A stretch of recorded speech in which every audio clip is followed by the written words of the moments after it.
My name's Curtis Sullivan, and I'm from Harpers Ferry Center. I'm the Wood and Artifacts Conservator, and we are at Joshua Tree National Park at Keys Ranch today. Curtis and employees from Joshua Tree National Park work to remove failing supports under historic vehicles and wagons once owned by Bill Keys. So at Keys Ranch, there's a lot of historic vehicles, and we are trying to slow down the corrosion. The tires are getting rotted, the metal is corroding, and we're trying to preventively slow down that process. A lot of these vehicles Bill Keys was using actively. So for instance, like his Willys Jeep, he was probably driving that around in the 50s and 60s.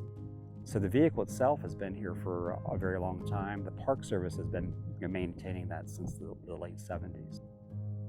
So there was originally wood blocks put in. Some of them were probably put in when the Park Service had gotten the site from the Keys. Those blocks have been here for a long time. A lot of those had a lot of termite damage. So between the termite damage and the fact that these blocks are holding up very heavy vehicles, some of them literally had cracked, so we were trying to replace those. To replace the failed blocking under the vehicles, crews first lifted one portion of the vehicle using a variety of heavy-duty jacks. Once the failed blocking was dug out of the wind-blown sand and removed, team members measured and prepared the new materials.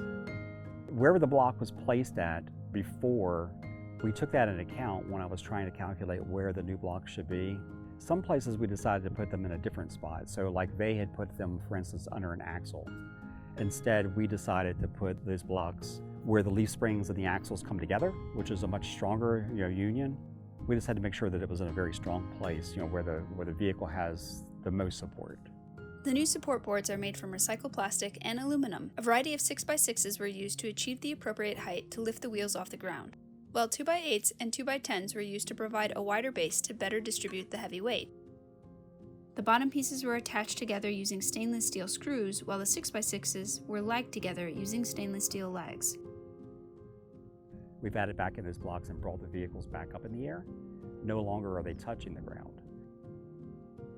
When we picked the recycled material to use under for blocking, we picked a dark color that was more UV resistant, but they're also very resistant because nothing wants to eat them.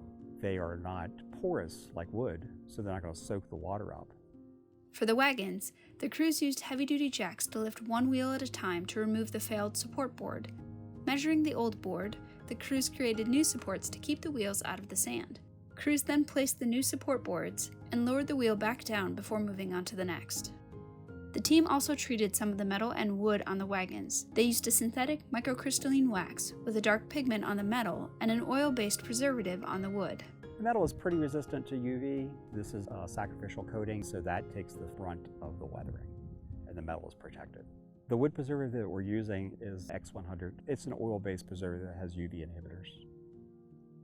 Curtis and the employees at Joshua Tree replaced the support boards for the 4 wagons, the Willys Jeep, the Mack truck, the armored vehicle, the Fortson tractor, and other miscellaneous agricultural attachments and equipment.